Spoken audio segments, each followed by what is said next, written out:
a video on something I just want to have a quick faff around with. So I've tried to make a fake tiramisu using fake coffee made out of bread. I kind of thought that'd be kind of quite interesting. So I've soaked some sponges in this fake coffee and then make up a bit of a Semifreddo kind of mixture. Why can't I get into this container? Why doesn't this container want to open? Oh, there we go. There's always these plastic containers. You kind of think, I don't want to force them too much because I don't want to break the plastic container. But anyway, it was all right. It needed more creamy stuff, and I think we could probably do it again. I probably will do now because it needed more of the creamy stuff. And I think I've worked out a better ratio of for the creamy stuff to kind of go in it. So it's not a tiramisu really, but anyway. But I've made some Semifreddos recently, and I faffed around, and we made a nicer Semifreddo, and I think we can do something a little bit interesting with that mixture. Kind of instead of making a frozen dessert, we can make a dessert that in the ballpark of a tiramisu, and also kind of do it for the 10 simple ingredients. So everything that's in here in the recipe is in the 10 simple ingredients and has been made with the 10 simple ingredients, which is something which is just getting a bit ridiculous. But anyway, so we're going to make a chickpea dessert. Yes, chickpea. So it might work, it might not. But if it doesn't, we will learn something, and that's kind of what was important. So I made some biscotti, and using, so these are the biscotti. Those are the biscotti. And I put in some roasted chickpeas. These are roasted chickpeas. So you just cook the chickpeas, buy chickpeas, drain them of their cooking liquid, or the liquid in the tin, and then just roast them in the oven 2 degrees. It takes about 45 minutes. And what happens is they go like that. So they kind of go to powder in the hold together, but they kind of go to powder, and they're really kind of quite nice to eat. They're a nice snack. So I folded those into a fatless sponge mixture. I'm sure it was fatless sponge that I just made with egg whites rather than egg whites and egg yolks. Worked really well. Those are delicious. Those biscotti are delicious. And I was just going to eat them as biscuits or just have them as a snack in the 10 simple ingredients. But I kind of thought, well, we'll use those as part of the biscuity part of a ballpark tiramisu dessert. So this is what we're going to do. We have got 1 egg white, which we have whisked up with 15 grams of granulated sugar. It doesn't need to be fine sugar. It can be granulated. The stuff that you put in the coffee is fine. We've got 3 egg yolks mixed up with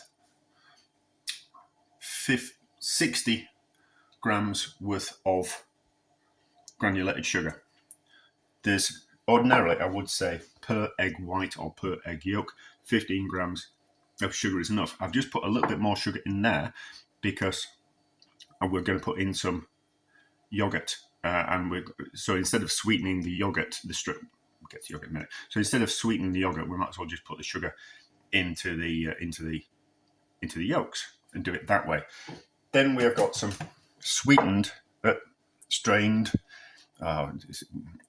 I don't rehearse, do I?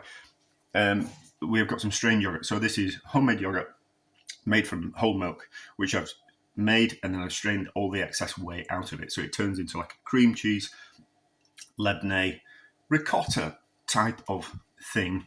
Those are the ballpark, it's ridiculous that you kind of have to say it's an ish rather than just kind of give things a label, because people really do like exact labels on things, don't they? So what we're going to do is we're going to make the creamy base with those 3 ingredients. So yogurt into the whisked egg yolks like that, because we'll lose a little bit of moisture. We'll lose a little bit of, that's down to me thinking about straining. We'll lose a little bit of volume of air by whisking in this bit of yogurt into these yolks. We don't want to lose the air from the egg whites. You can see those, just see those. So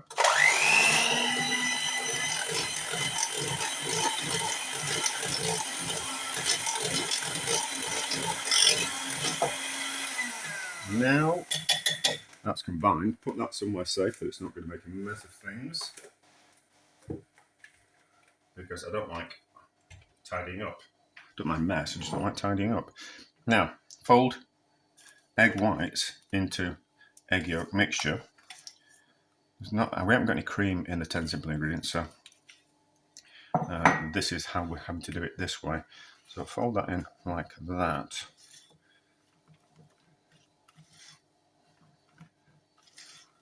There we go, just like that. So that's the creamy element. That's fine. That out of the way. And then I've just heated up a little bit of the chickpea cooking liquid.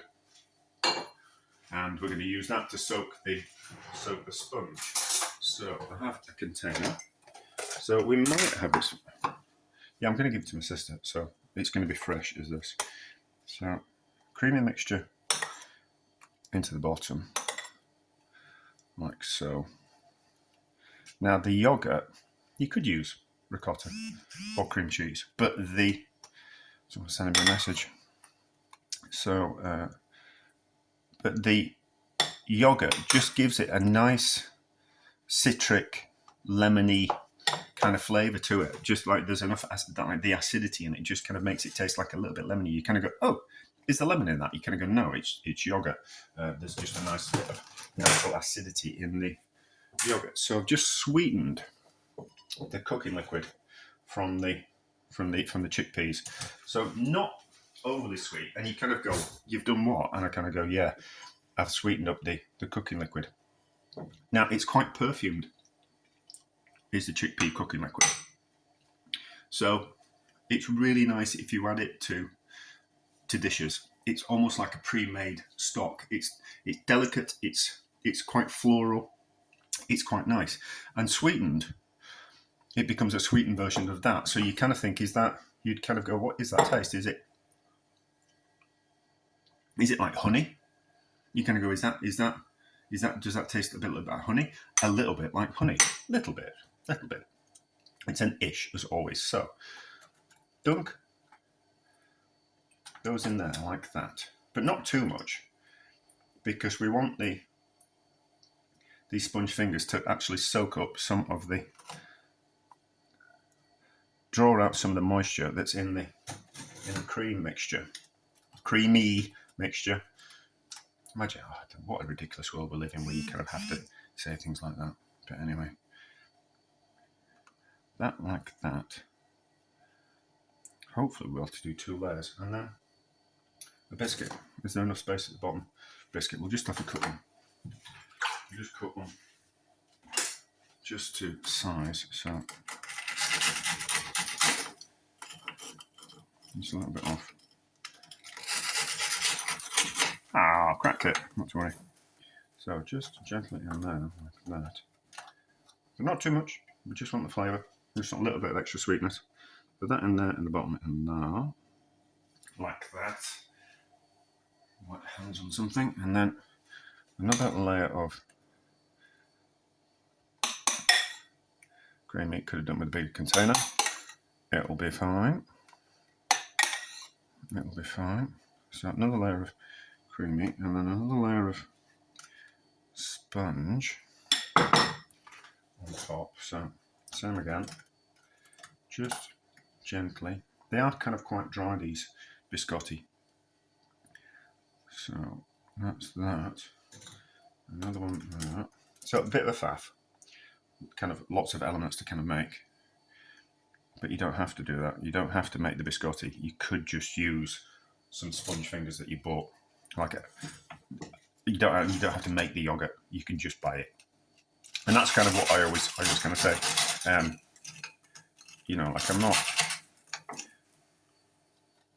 I do things ridiculously to the 10th degree.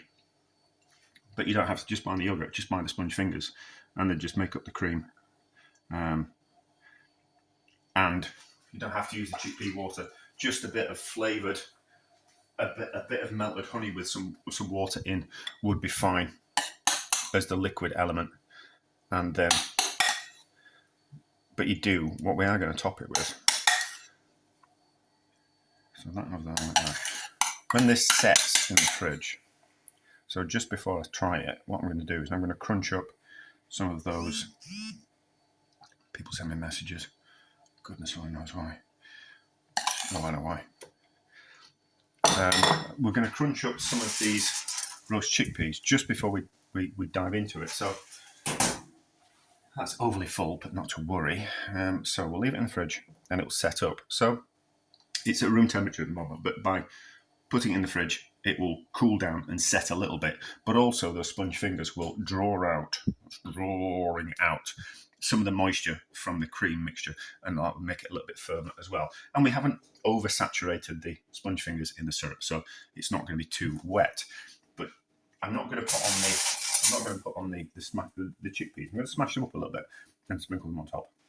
I suppose we could just put those on top as well. We might put some of that on top as well. So crunch up maybe a biscuit and some chickpeas and sprinkle that on top, and then that'll be like that nice last minute kind of crunch to it. Which you kind of need. So we've got creamy, we've got soft, we've got sweet, and then we've got crunchy, and a little bit of acidity from the yogurt. Let's just be able to taste it. Yeah, that's lovely, is that? Just got that acidity from the yogurt, which you wouldn't get from something like ricotta. And that's lovely in itself. But anyway, we're back when it sets. Let's have a look at this.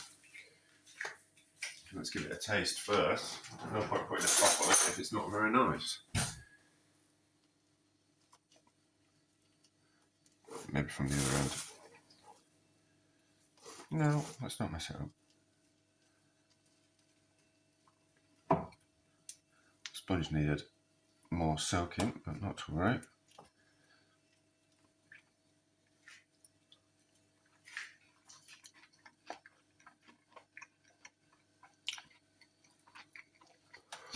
It works, does that? It works, does that? Should have soaked the sponge more. But that's good, is that?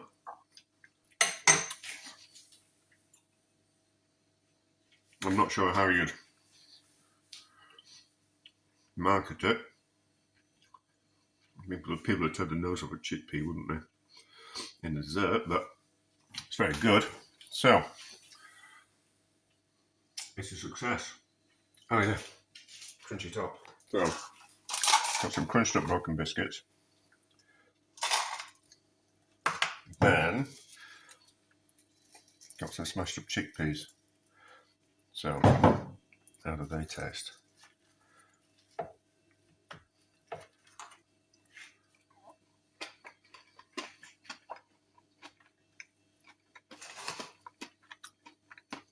Nice with the chickpeas.